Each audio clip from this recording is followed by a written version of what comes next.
안녕하세요. 오늘도 사연살롱을 찾아주셔서 감사합니다. 가을인 줄 알았더니 벌써 찬바람이 부는 겨울이 코앞까지 왔네요. 이렇게 갑자기 추워지는 날에는 여지없이 하늘로 먼저 떠나가버린 제 남동생이 생각나곤 하는데요. 저에겐 2살 어린 남동생이 있었어요. 어찌나 누나를 좋아했는지 학교에 다녀오면 종일 저만 따라다니는 남동생이었죠. 오죽하면 저희 엄마가 저더러 네가 낳았니?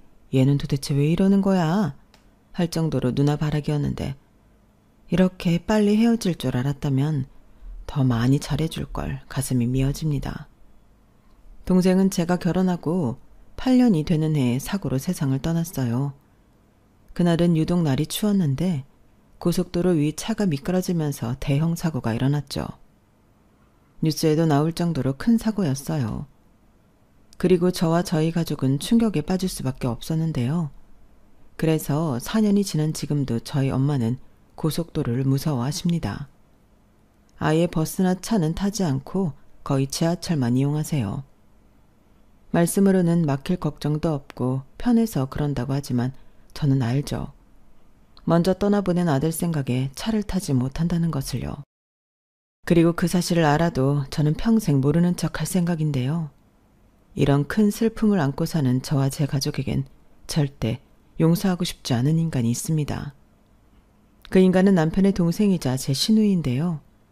그때의 사건으로 연 끊고 얼굴 안 본 지 3년이 다 되었는데 만약 이 사연을 문제의 시누이가 듣게 된다면 이거 네 얘기라고 꼭 말해주고 싶네요.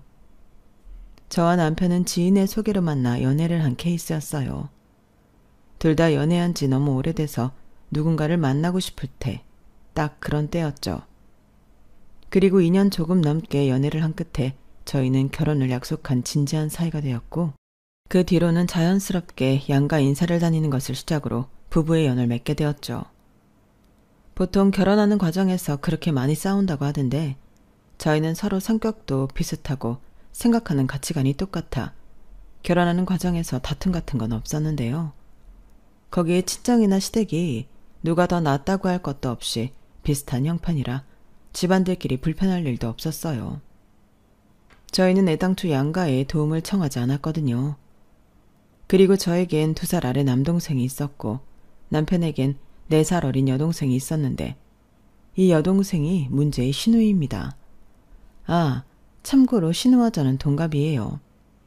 그래서 신우가 존댓말과 반말을 섞어하며 저를 은근히 하대하곤 했는데 그래서 처음부터 신우랑 잘 지내고 싶은 마음 따위는 없었어요. 거기에 결혼 전부터 결혼 선배에게 들었던 조언이 있었는데 결혼하면 무조건 시댁 식구와는 일정하게 거리를 두고 사는 게 좋다고 하더라고요. 물론 좋은 시댁 식구들도 많겠지만 저는 신우와는 꼬라지를 보고 처음부터 노선을 그렇게 정하기로 했죠. 대신 제가 할 도리는 이거저거 재지 말고 그 어떤 계산 없이 하자고 생각했는데 결혼 전부터 남편도 동의한 상황이었어요. 저희가 결혼 준비를 하면서 그 신우 때문에 이런저런 일이 좀 있었거든요. 그리고 저희 남편은 다행히 자기 식구만 하는 그런 남의 편은 아니었던지라 이런 제 생각을 존중해 줬는데 그 부분은 그때도 지금도 아주 고맙게 생각하고 있어요. 남편은 결혼한 지 12년이 된 지금도 그 점은 변함이 없는 사람이죠. 거기에 시부모님도 부족한 며느리 성에 차지 않는 점도 많을 텐데 지금까지도 늘 수고한다 고맙다고 하시는 분들이라 이런 가족 중에 그런 도라이 돌연변이가 있다는 게 그저 놀라울 따름입니다. 저희 신우는요. 어릴 때도 떡잎부터 남달랐다고 했어요. 아주 어렸을 때부터 지가 공주인 줄 알고 친구한테 함부로 하다 왕따 당하고 청소년기엔 뻑하면 사고를 쳐서 경찰서에 들락날락 하더니 결국엔 학교까지 잘려서 검정고시를 봤는데 그것도 시아버님이 겨우 설득해서 턱걸이로 합격했다고 하더라고요. 거기에 셈은 또 얼마나 많은지 저랑도 결혼 전부터 이거 해달라 저거 해달라 갈등이 있었는데 이때도 이건 뭔가 황당하기만 했었네요. 누가 정식으로 가족이 되지 않은 예비 올케에게 물질적인 걸 요구하나요? 그리고 저는 솔직히 결혼 준비하면서 제가 신우한테 뭘 해줘야 한다는 생각 자체도 없었는데요. 신혼여행 다녀오면 선물이나 하나 사다 줄지언정 그런 건 전혀 생각도 못했어요. 그런데 어느 날 느닷없이 번호 교환도 하지 않은 신우이가 매우 친절하게 자기 선물 리스트라며 문자를 보냈고 그 문자를 확인했을 때의 충격이란 아직도 오늘 일처럼 생생하기만 합니다. 문자 내용은 내용이랄 것도 없었어요. 언니, 안녕하세요. 저예요. 언니 예비신우. 결혼 준비는 잘하고 계시죠? 결혼 준비하면 이것저것 고민할 것도 많을 텐데. 해서 제 선물은 고민하시지 않게 딱 정해드리려고요. 저는 다른 건 필요 없고요. 샤넬 가방, 샤넬 구두, 샤넬 원피스면 돼요. 그러니 괜한 돈 쓰지 마시고 딱 이렇게만 준비해주세요. 언니의 센스를 기대할게요. 라고 왔는데 센스 좋아하시네. 저는 바로 내용을 복사해서 남편에게 보내버렸어요. 자기야, 내가 보낸 문자 봤어? 자기 동생 원래 이렇게 경우가 없는 사람이야? 나 솔직히 너무 놀랐어. 자기가 오빠니까 어떻게 좀 해봐. 샤넬 가방에 구두, 그것도 모자라 원피스까지? 누가 결혼하는 거니? 난 절대 그것들 못 해주니까 자기가 해결해. 아니면 나 이 결혼 못해. 자기야, 흥분하지 마. 이놈의 기집애. 얘 진짜 왜 저러냐? 자기 연락처는 또 어떻게 한 거고. 자기야, 미안해. 내 동생들은 내가 책임지게 해결할게. 그러니까 자기는 그딴 문자 지워버리고 신경 쓰지 마. 정말 얘 때문에 못 살겠다. 남편은 그 문자를 보고 저 못지않게 흥분했어요.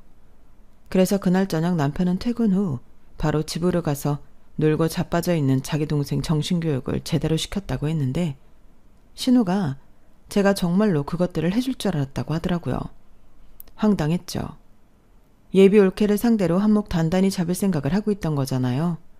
그리고 신우는 지 오빠한테 혼난 게 저 때문이라고 생각했는지 단단히 삐쳐서는 저희 결혼식에도 참석하지 않았는데요. 말도 꼭 지처럼 제가 아무것도 해주지 않아서 결혼식에 오지 말라는 뜻으로 받아들였다고 하는 거 있죠.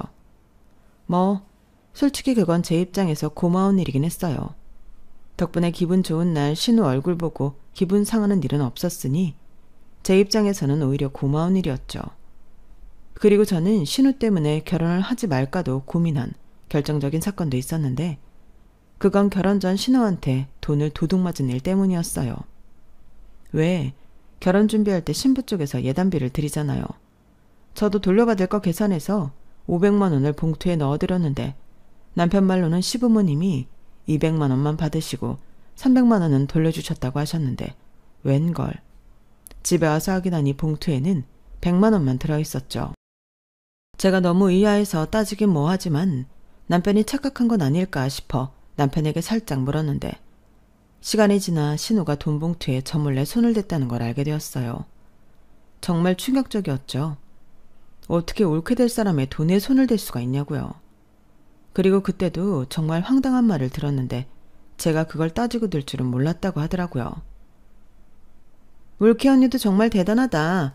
어떻게 돈이 부족하다고 그걸 바로 얘기할 수가 있어? 그냥 시부모님이 100만 원만 돌려줬구나 하면 될 일이지. 진짜 이상한 사람이야. 오빠, 정말 이 결혼 해야겠니? 저는 그 사실을 전해 듣고 뭐 저런 게 다 있지? 내가 과연 저런 집에 시집을 가도 되는 걸까? 하며 현타가 세게 왔어요. 그도 그럴 게 적반하장도 따로 없지. 사과를 해도 모자랄 판에 남편한테 저랑 결혼을 해야겠냐고 물었다는 게 상식 밖의 일이잖아요. 하지만 그놈의 사랑이 뭔지. 남편과는 헤어지고 싶지 않아 결혼을 진행했고 나중에 남편이 예단 일은 미안하다며 자기 돈으로 200만 원을 채워줬는데 그런 일도 있었다 보니 신우가 결혼식에 오지 않은 게 제 입장에서는 환영할 일이었어요. 그런데 그런 일들 때문인지 시부모님은 저에게 항상 미안해 하셨는데 그때까지도 영문을 모르던 저희 부모님은 온통 어리둥절한 일들이셨어요. 사실 신우가 결혼식까지 오지 않을 줄은 몰랐기에 저희 부모님은 오만 생각을 다 하셨다고 하더라고요. 그때 당시 저희 아빠가 많이 아프셔서 제가 아주 큰일이 아니고서는 집에는 말을 아끼던 때였는데 나중에서야 신우 이야기를 듣게 된 저희 친정아빠는 저에게 조용히 이렇게 당부하셨어요. 그래도 이제 한 가족인데 너무 그러지 마라. 나쁘게 지내서 좋을 게 뭐가 있니? 나이는 같아도 이제 네가 손윗사람이니까 선물 하나 좋은 걸로 해주고 풀어줘. 오죽 속상하면 오빠 결혼식도 안 왔겠니? 저는 차마 아픈 아파하기까지 걱정을 끼치고 싶지 않아 알았다고 했죠. 하지만 진짜로 신우의 기분을 풀어줄 생각은 눈꼽만큼도 없었는데요. 처음부터 들어주기 시작하면 저를 호구로 볼 거라고 생각해서였어요. 서열 싸움이라고 하면 웃기지만 초장에 잡아야 한다고 생각하기도 했었죠. 하지만 제가 처음부터 호락호락하게 보이지 않았음에도 신우는 생각이 없는 건지 아니면 원래 태생이 글러먹은 건지 저를 아주 만만하게 봤고 오히려 결혼 전부터 자기한테 물을 먹였다며 일부러 저를 괴롭히는 것 같았는데 다행히 시부모님이 제 편이라서 신우의 그런 계획들도 소용이 없었어요.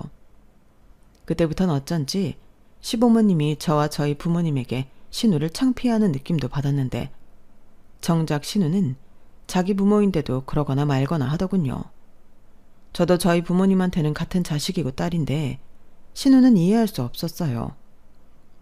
솔직히 이해하고 싶지도 않았고요. 그리고 5년 동안 저와 신우는 서로를 본 채 만취하며 지냈는데 신우는 가끔씩 저에게 시비를 걸거나 뭐 하나 뜯어가겠다고 빌미를 만들기도 했지만 저는 넘어가지 않았죠.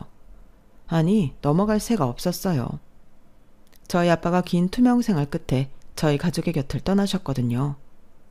게다가 그때가 제게 이미 두 아이의 엄마가 되었을 때라 거짓말을 조금 보태서 저에게 5년은 누군가 테이프를 빨리 감기라도 한 듯 순식간에 지나갔어요. 그리고 정신 차려보니 많은 것이 달라져 있었는데요.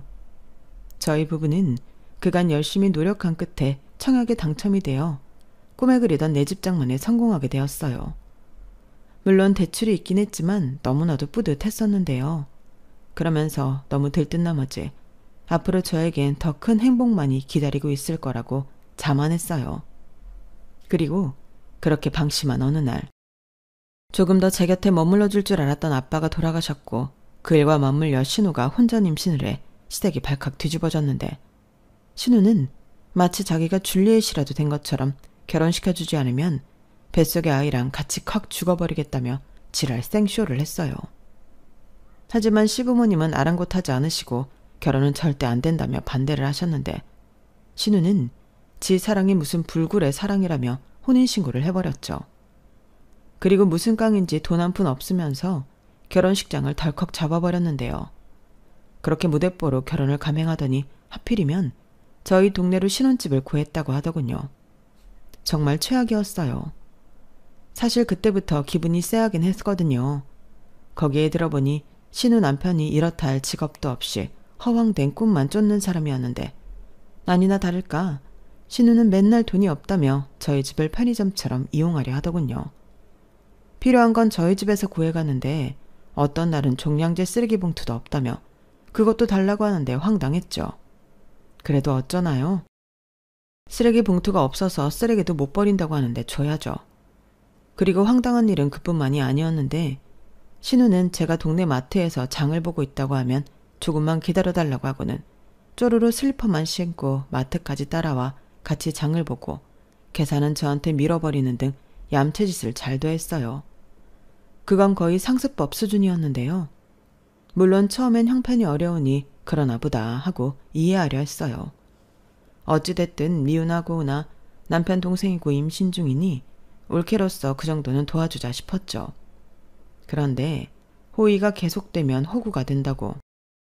그렇게 한번 넘어가 주니 제 지갑을 아주 지지갑인 줄 알고 같이 쓰자고 덤비는데 이건 아니다 싶었죠. 심지어 자기는 돈이 없어서 산후조리원도 예약을 못했다며 저더러 산후조리 해줄 거 아니면 조리원비를 대신 내달라고 하는데 저도 참다 터지고 말았어요. 아가씨, 제가 아무리 좋게 생각하려고 해도 이건 아닌 것 같아요. 아가씨 왜 자꾸 저한테 돈 얘기하세요? 저는 아가씨 부모가 아니에요. 아가씨 성인이고 결혼했으면 이젠 아가씨 일은 아가씨가 해결해야죠. 아니, 언니는 무슨 말을 그렇게 서운하게 해요. 저도 어렵게 얘기한 거예요.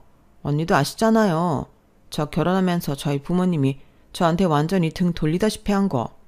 그럼 제가 누구한테 의지를 해요? 저는 언니가 제 마음 다 아는 줄 알았어요. 아가씨, 저는 아가씨 마음 솔직히 잘 모르겠어요. 저라면 미안해서 그러지 못할 것 같거든요. 어머님이랑 아버님이 왜 아가씨한테 등 돌렸는데요? 이렇게 살까봐 그러신 거 아가씨 몰랐어요? 그러면 아가씨가 더 열심히 사는 모습을 보여야죠. 남편 될 사람한테도 이젠 정말 취직해서 제대로 일하라고 하고 애기도 곧 태어날 텐데 앞으로는 어쩌려고 그래요? 저도 막막해요. 저라고 뭐 속이 편한 줄 알아요? 애는 곧 있으면 나오는데 저는 산후조리 해줄 사람도 없잖아요.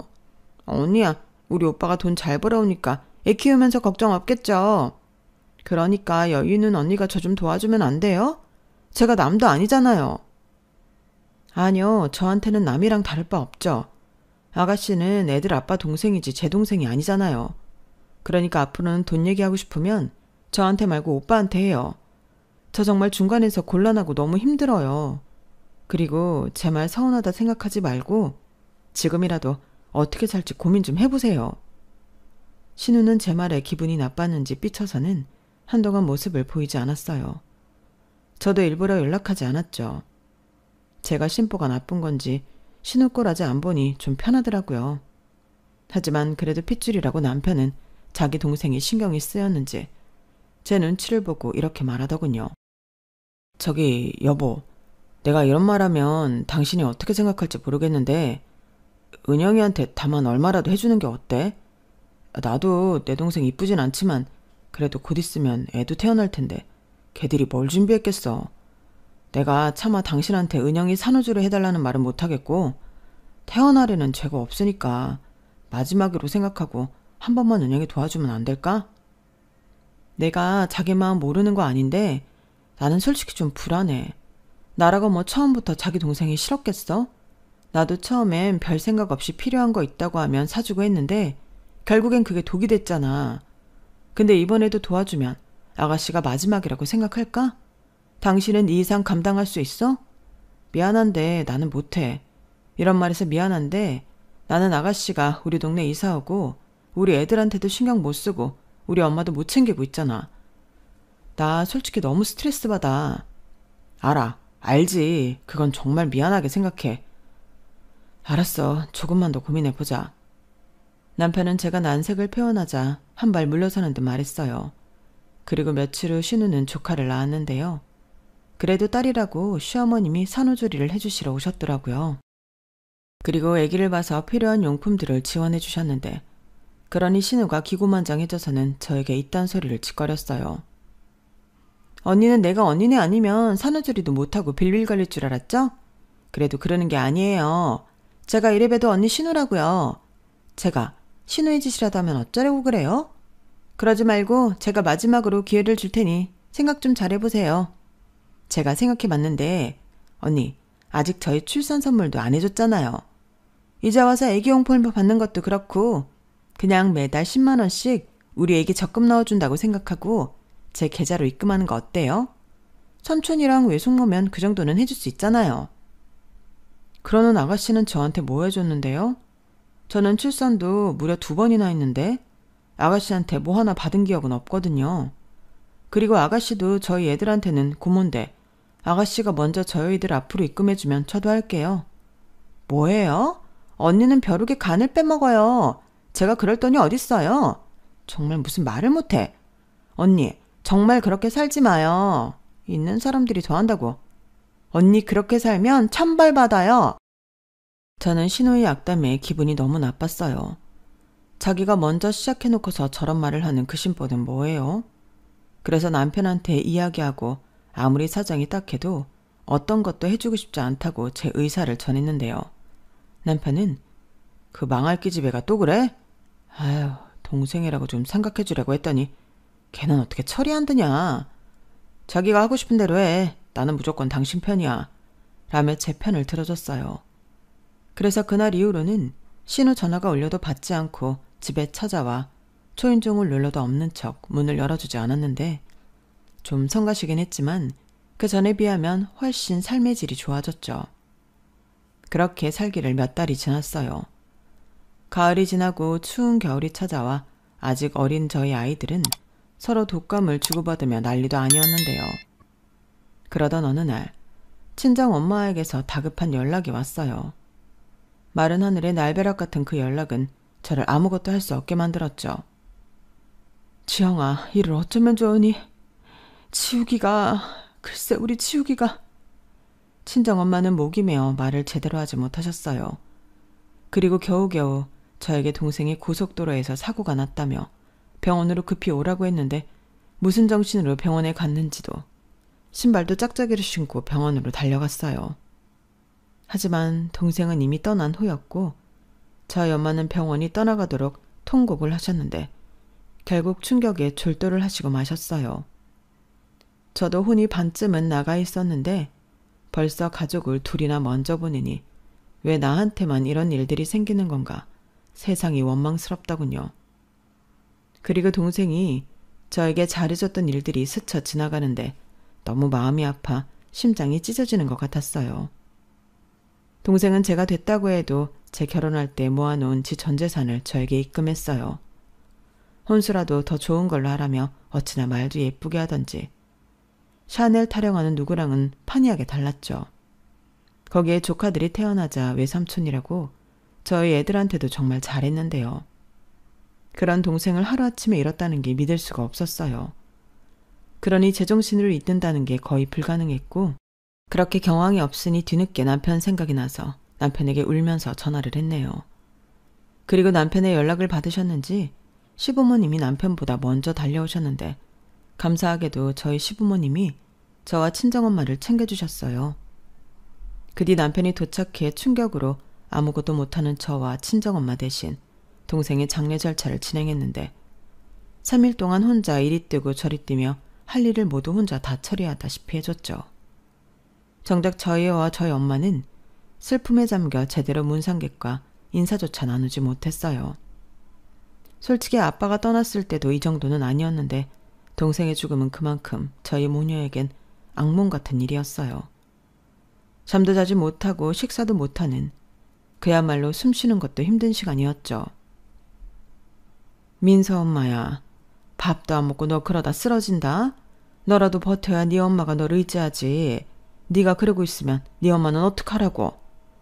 어머니 죄송해요. 근데 도저히 아무것도 할 수가 없어요. 저 어떡해요? 아휴, 우리 며느리 안쓰러워서 어떡하노. 우리 사돈총각 닦여서 어떡하노. 그래도 민서 엄마야, 너라도 씩씩하게 버텨야 한다. 지금은 네 엄마만 생각해. 너 그러다 네 엄마 잘못되면 그땐 어쩌니. 나도 너한테 이런 말 하기 정말 싫은데 버텨라. 네가 버텨야 네 엄마가 산다. 저는 시어머니를 붙잡고 한참 동안 목 놓아 울었어요. 그렇게 눈물로 동생을 보내고 시부모님이 저희 애들을 맡아주신 덕에 친정엄마와 한동안 함께 있을 수 있었죠. 지금도 그때를 떠올리면 시부모님에게 너무나 감사해요. 그리고 저희 엄마와 저는 슬프고 아프지만 현실을 받아들여야만 했는데요. 잔인하게도 동생의 일로 수습해야 할 일이 많았어요. 최초 사고 원인에 대한 시시비비와 보상 문제도 있었고 동생의 사업과 재산 정리 등 할 일이 정말 많더라고요. 동생이 결혼했다면 당연 제 올케가 했을 일이겠지만 동생은 미혼이었고 그래서 가족인 저와 엄마가 이 모든 걸 해결해야 했는데 솔직히 저나 엄마나 아는 게 없다 보니 하나부터 열까지 난관 속의 연속이었어요. 상황이 이렇다 보니 이 모든 정리는 제 몫이 되었고 남편이 도와주긴 했지만 아무래도 동생의 마지막을 정리하는 거다 보니 제가 신경을 많이 썼어요. 우선 회사는 인수하겠다는 회사가 있어서 동생 회사 직원들 모두 고용 승계 보장해주는 조건으로 넘겼고 동생의 현금 자산은 동생 살던 아파트 대출을 갚고 나머지는 모두 친정엄마 앞으로 해드렸는데요. 문제는 동생이 살던 아파트였어요. 저는 사실 제 것도 아니고 해서 처분할 생각에 대출금부터 정리한 건데 시세를 알아보니 10억대더라고요.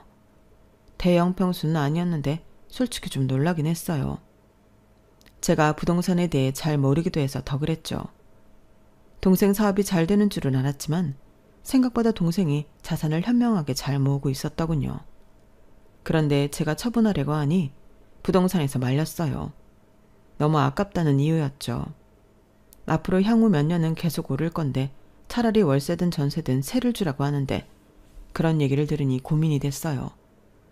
그래서 친정엄마에게 상의를 했고 저희 엄마는 아무래도 집은 동생의 흔적이 제일 많이 남아있는 곳이니 일단은 두고 천천히 고민해보자고 하셨어요. 어차피 당장 팔 게 아니라면 천천히 결정해도 될 일이니 저도 그게 좋다고 생각했죠. 그렇게 일을 처리하다 보니 저도 사람인지라 심신이 지쳤는데 그제야 그간 제대로 신경 써주지 못한 남편과 제 아이들이 보이더군요. 굉장히 미안했어요. 그러면서 제 몸은 하나인데 챙길 사람들은 많으니 그것도 좀 벅찼는데요. 그때도 시부모님은 누구보다 저를 걱정하셨어요. 제가 살이 너무 빠졌다면서 시어머니는 영양제도 사오시고 저 먹으라고 곰국도 끓여서 가지고 오셨는데 솔직히 그때는 친정 엄마보다 시어머니에게 감사한 마음과 동시에 많이 의지했어요. 그리고 남편도 저를 많이 챙겨줘서 그 덕에 저는 다시 일상으로 돌아올 수 있었는데요. 물론 가족을 잃은 슬픔이 완전히 괜찮아질 수는 없는 일이지만 동생을 위해서라도 누구보다 잘 살아야겠다는 생각을 많이 했던 것 같아요. 그러면서 남편과 아들을 잃은 저희 엄마를 누구보다 잘 챙겨야겠다는 다짐을 했었는데 남편 역시 그런 제 마음을 알았는지 주말이면 저희 친정 엄마를 보러 자기가 먼저 자처해서 가자고 하더군요. 급기야 합가 제안까지 했는데 그건 저희 엄마가 거절하셨어요. 정서방, 정말 고마워. 내가 이번 일로 진짜 우리 서희가 제일이라는 생각을 했네. 원래도 우리 딸한테 잘해줘서 고맙다고 생각했는데 자네 아니었으면 지금 내가 이렇게 온전히 있을 수 있었을까 생각하곤 해. 그런데 합가까지 하면 내가 너무 미안하지. 원래 사이가 좋아도 함께 살면 탈이 나는 법이잖아. 나는 지금도 충분히 만족하고 고마워. 그래도 장모님 혼자 계시면 쓸쓸하잖아요. 이 사람아, 언제는 나 혼자 아니었나? 나는 괜찮아. 저희 엄마는 저희 남편의 제안을 거절하시면서도 한편으로는 무척이나 고마워하셨어요. 그리고 농담처럼 지우기가 나가 산다고 했을 때 말리지 않아서 다행이었다며 씁쓸해 하시기도 하셨는데요. 이 이상은 시간이 필요하다고 생각했죠. 그런데요, 전혀 생각하지 않은 복병이 등장했어요. 그건 다름 아닌 신우였는데 제가 정신이 없어서 인지하지 못했는데 어느 순간부터 신우가 저한테 굉장히 잘하는 거예요.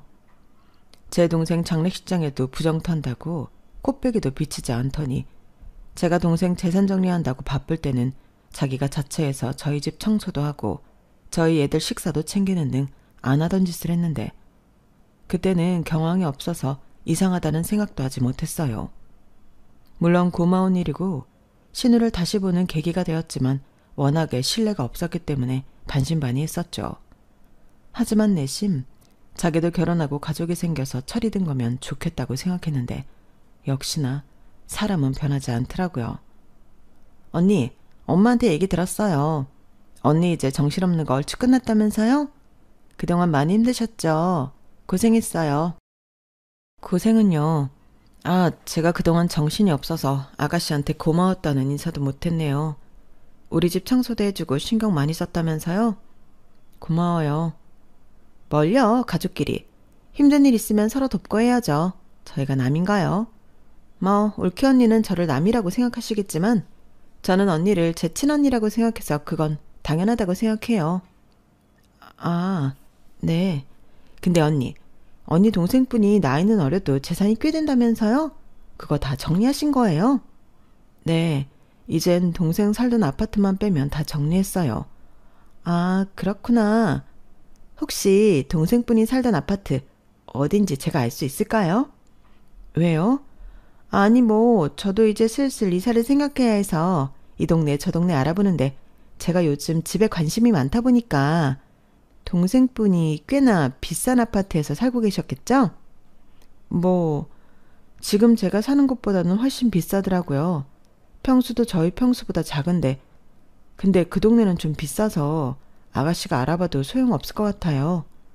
그래도 여기저기 알아보면 좋죠. 저 그 아파트 주소 좀 주세요. 저는 신우이가 제 동생 아파트 주소를 달라는 말이 꽤 거슬리더군요. 솔직히 그러면 그렇지 무슨 꿍꿍일까 싶은 생각이 들었는데 그렇다고 그걸로 또 싸우기도 싫고 어차피 제 것도 아니니 상관없겠다 싶어서 그냥 문자로 동생의 아파트 주소를 알려줬죠. 그리고 며칠 뒤 생전 뭐 하나 사들고 오는 법이 없던 신우가 케이크를 사들고 저희 집에 왔어요. 그 어린 조카까지 데리고 왔는데 예사롭지 않더라고요. 그런데 신우는 능청을 떨면서 제 비위를 맞추려고 했고 저는 신우가 그러면 그럴수록 의심스러웠어요. 언니, 못 보는 사이에 얼굴이 말이 아니네요. 예전 사돈어른 돌아가실 때랑은 비교도 안 돼요. 뭐 그렇죠. 에휴, 동생분이 결혼이더라도 했으면 언니가 이렇게 고생하지도 않았을 텐데. 그래도 동생이 하늘에서 누나한테 많이 고마워하고 있을 거예요. 동생이 그렇게 올케 언니를 좋아했다면서요? 근데 언니, 동생이 살던 아파트는 어떻게 할 거예요? 저는 순간 반짝이는 신우의 음흉한 눈을 봤어요. 그러면 그렇죠. 저는 신우의 뻔한 속을 보고 너무 어이가 없었어요. 그래서 냉정하리만큼 단호하게 말했죠. 글쎄요, 제 것도 아니고 일단은 저희 엄마 결정에 따르려고요. 제가 요즘 부동산 공부를 많이 하고 있는데 그 아파트는 지금 당장 팔면 손해예요. 그 동네가 호재도 있고 인프라가 좋아서 앞으로도 많이 오르겠더라고요. 근데 원래 사람 많은 집은 사람들이 꺼릴 텐데 그 집 주인이 죽었다는 걸 알면 사람들이 매매하려고 할까요? 재수없는 집이라고 안 팔릴까 걱정이네요. 네? 재수없는 집이라고요? 그렇잖아요. 살던 사람이, 그것도 건장한 남자가 하루아침에 사고사를 당했는데 당연히 찝찝하죠. 저는 신우의 말을 듣고 어이가 없어서 아무 말도 나오지 않았어요. 그러자 신우는 그게 찬스라고 생각했는지 그 주둥이를 계속 나불거렸고 그러면서 황당하게도 자기가 선심이라도 쓴다는 듯 저에게 이런 말을 하더군요. 언니, 냉정하게 생각하면 그 집은 안 팔려요. 세를 놓는다고 해도 누가 들어오겠냐고요. 원래 집은 기운이라는 게 있잖아요. 그래서 왜 잘 되는 집 있고 망하는 집 있다고. 그래서 드리는 말인데 제가 그 집에서 지내면 어떨까요? 아무래도 집이란 게 비어져 있는 것보다 사람이 살아야 정화도 되는 거고. 제가 잘 관리하면서 언니가 제값 주고 잘 팔 수 있도록 도울게요. 그러니까 그 말을 하고 싶어서 지금까지 밑밥을 깐 거예요? 재수가 없네, 집에 기운이 있네 하면서? 아니, 어떻게 내 앞에서 그런 소리를 할 수가 있어요? 아가씨는 정말 나를 뭘로 하는 거예요? 아니, 왜 화를 내요? 저는 서로 상부상조하자는 거죠. 솔직히 언니한테도 마냥 나쁜 죄는 아니잖아요. 언니야말로 저를 얼마나 하찮게 생각하면 저한테 이렇게 버럭 화를 내요? 나는 언니 힘들까봐 그동안 얼마나 배려했는데. 배려요? 아가씨가 저를 배려해요? 지나가는 개가 웃겠네요. 아가씨는 아가씨 꿍꿍이 때문에 저를 이용하려고 한 거죠. 어떻게 사람이 그래요? 제 동생 하늘나라 간 지 4개월밖에 안 됐어요. 아가씨는 제가 그러라고 할 줄 알았어요? 그 집에 아직 제 동생 흔적이 그대로 있다고요. 언니, 저도 급해서 그래요.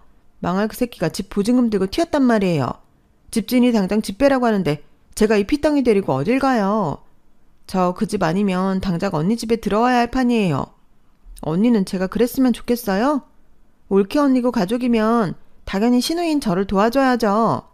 솔직히 동생 죽었으면 그 집 정도는 언니가 받아도 되는 거 아니에요? 그럼 언니 집인데 신우인 저한테 빌려줄 수도 있죠. 저는 신우의 억지 주장에 화가 머리 꼭대기까지 올라갔어요. 자가가 뭐라고 제 동생 아파트를 탐을 내냐고요.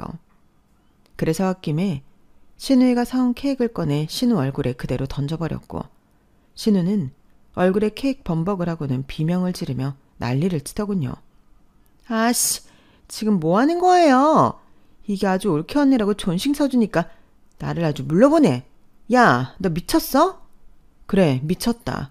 너 같은 거 상대하는데 어떻게 안 미칠 수가 있겠니? 내가 올케 예단비 훔칠 때부터 알아봤어야 했는데. 뭐? 훔쳐? 야, 너 우리 오빠가 그 돈 채워줬잖아. 내가 모를 줄 알아? 지는 받을 거 다 받아놓고선. 야, 네 오빠 돈이 네 돈이야? 막말로 내가 그때 파혼했으면 넌 절도로 고소했어. 이게 뭘 알지도 못하면서. 그리고 이젠 하다하다 남의 동생 집까지 넘보냐? 웃겨. 내가 뭐 집을 달라고 했어? 그냥 잠깐 살겠다는 거잖아. 툭 까놓고 내가 뭐 틀린 말 했냐? 너야말로 내 손 그만 떨어. 어차피 네 동생 처자식도 없이 그렇게 갔으니 너야말로 개 탔잖아. 나는 롤케가 있어, 조카가 있어. 솔직히 이게 무슨 횡재인가 싶지? 아닌 척 가시 떨기는. 그래서 나도 거기에 숟가락 좀 얹어보려고 했다. 뭐? 숟가락? 너 오늘부로 그 손으로 숟가락 못 들게 내가 만들어줄게. 저는 순간 신우의 말에 이성을 놓아버렸고 조카 아이가 놀라우는데도 정신이 반쯤 나가서 신우와 머리채를 잡고 몸싸움을 벌였어요. 신우도 지지 않으려고 저를 깨물고 발길질을 하고 그랬는데 제가 신우 머리채를 잡고 패대기를 치니 자기 머리 다 빠졌다면서 울면서 저를 경찰에 신고하더군요. 저는 결국 신우의 신고로 경찰서까지 가게 됐어요. 물론 신우랑 나란히 같이 갔는데 어차피 쌍방이라 경찰도 알아서 합의하라고 하더군요. 그리고 그 난리통에 남편과 시부모님까지 경찰서에 모두 왔는데 전후 사정을 다 들은 남편은 신우에게 남매고 뭐고 다시는 보고 싶지 않다며 연을 끊자고 말해버렸어요. 그러자 신우는 자기는 싫다며 끝까지 깐족거렸는데 보다 못한 시아버님이 신우의 뒤통수를 사정없이 갈겨버리셨네요. 워낙 점잖으신 분이라 솔직히 저도 많이 놀랐어요. 하지만 시어머니는 자기가 딸을 잘못 키워서 일어난 일이라며 저에게 연신 미안하다고 사과하셨고 그 모습에 신우가 눈이 돌아서는 왜 나한테만 그래? 쟤도 똑같이 다 했어. 내 머리 좀 봐. 제가 다 뽑아놔서 이 모양이잖아. 엄마 아빠는 누가 더 중요해? 딸인 나보다 며느리 따위가 더 중요한 거야? 라고 소리를 질렀는데 그 모습을 보니 진심으로 소름 끼쳤어요. 그래서 집에 돌아와 바로 남편에게 신우 때문이라도 이혼하고 싶다고 울면서 말했는데요. 남편이 신우 볼일 더는 없게 하겠다며 자기한테 기회를 달라고 하더군요. 하지만 이미 저는 마음이 이혼 쪽으로 기울었어요. 남편과 계속 함께 한다면 어찌됐든 신우랑도 계속 엮여야 할 테니 너무 싫더라고요. 그래서 좋게 합의혼해 달라고 했는데 남편은 그럴 수 없다며 울면서 저에게 매달렸어요. 아이들을 생각해서라도 자기를 버리지 말라고 사정했죠. 그리고 다음날 남편에게 제 이야기를 들으셨는지 시어머님이 저를 찾아와 이렇게 말씀하셨는데요. 민서 엄마야, 아니 지영아, 내가 정말 너를 볼 면목이 없다. 내가 딸을 잘못 키워서 이 사달이 났어. 정말 미안하다. 어머니, 저는 어머니한테 사과받고 싶은 게 아니에요. 정작 사과할 사람은 따로 있잖아요. 그래서 내가 더 미안하다는 거야. 네가 오죽하면 이혼 생각까지 하겠니? 어머니가 어떤 말씀 하시려는지 저 모르지 않는데 그냥 이혼하고 싶어요. 지영아, 너 우리 아들 많이 사랑하지 않니? 그리고 애들도 그래. 지금이야 네가 감정적으로 너무 힘들어서 그러는 거 내 이해 못하는 건 아닌데 나한테도 어찌 해볼 수 있는 기회를 다오. 안 그래도 은영이 저거 하도 속썩여서 네 시아버지랑 상의 끝에 정신 차리게 쫓아버릴 생각이었어. 계속 가족 믿고 저렇게 미친 짓을 하는데 저도 비빌 언덕이 없어 봐야 정신 차리지. 그래도 그게 될까요? 이런 말 죄송하지만 아가씨는 평생 그 벌을 못 고칠 것 같아요. 그래, 어쩌면 네 말이 맞을지도 모른다. 그래도 나는 자식 하나 버리는 한이 있어도 해볼 작정이야. 나 여기 오기 전에 집도 내놨다. 네 시아버지랑 어디 조용한 곳에 가서 농사 지으면서 살 거야. 너도 은영이 그거와도 받아주지 않으면 그게 저 혼자 뭘 할 수 있겠니? 가족들이 철저하게 지한테서 등을 돌려봐야 지도 뜨거운 맛을 알지. 그러니 이혼을 하더라도 나중에 해라. 이렇게 했는데도 내 마음처럼 안 되면 그때는 내가 너 안 말릴게. 저는 간곡한 시어머니의 애원에 마음이 움직였어요. 그런 큰 결정까지 하셨는데 저도 한번 두고 보자 하는 생각이 들었죠. 그리고 친정엄마와 상의 끝에 저희 집과 친정엄마 집을 팔아 다른 타 지역으로 이사를 가기로 했는데요. 이래저래 온 가족이 신우와 연을 끊기 위해 이사를 하는 셈이 되었어요. 그리고 그건 꽤 효과가 있었는지 적어도 제가 신우 얼굴을 보는 일은 없었는데요. 남편한테 듣기로 돈이 궁한 신우가 결국엔 시댁에 들어가 살게 되었고 힘든 농사일에 학을 떼서 조카만 남겨두고 집을 나갔다고 하더군요. 참, 끝까지 이기적이고 무책임하지 않나요? 뭐 조카 입장에서는 그런 엄마 밑에서 자라는 것보다는 인품 있는 조부모님 손에 자라는 게 나을 것 같긴 하지만 시부모님이 손주까지 키우게 되셔서 힘드실까 걱정이 커요. 그래서 고민 끝에 제가 데려와 키우겠다고 했는데 괜히 그렇게 또 엮이면 골치 아프다고 시부모님이 거절하신 상태입니다. 다행히 조카는 건강하고 귀엽게 잘 크고 있어요. 어찌나 말도 잘하는지 보고 있으면 셋째 생각이 절로 날 정도입니다. 신우한테는 털끝이라도 용서한 마음을 베풀고 싶지 않지만 조카한테는 저희가 해줄 수 있는 건 최대한 해주고 싶어요. 아니, 그렇게 할 거예요. 적어도 신우 같은 어른은 만들면 안 되잖아요. 이렇게 말하면 무슨 사명감처럼 보일지도 모르겠는데 조카애한테 저도 나름 경에 있어서 엄마의 빈자리를 저도 채워주고 싶은 마음입니다. 저는 현재 친정엄마와 경기도 외곽에서 텃밭도 가꾸고 꽤 편안한 생활을 하고 있어요. 동생의 아파트는 고민 끝에 작년에 처분했고 그 돈은 저희 엄마가 고집에 제가 받게 되었는데요. 엄마는 그동안 고생한 값이고 제 동생이 그걸 바랄 거라고 하셔서 차마 거절하지 못했어요. 그리고 저희 아이들 클 때까지 그 돈은 건드릴 생각이 전혀 없어요. 그렇게라도 동생의 흔적을 갖고 싶은 누나의 마음일까요? 너무 이른 나이에 헤어지게 된 동생을 생각하며 저는 오늘도 동생 몫까지 열심히 살아가는 중이에요. 삶과 죽음은 종이 한 장 차이라는데 친정아빠도 제 동생도 저와 저희 엄마가 씩씩하게 살고 있는 모습을 하늘에서 지켜보고 있을 거라고 생각합니다.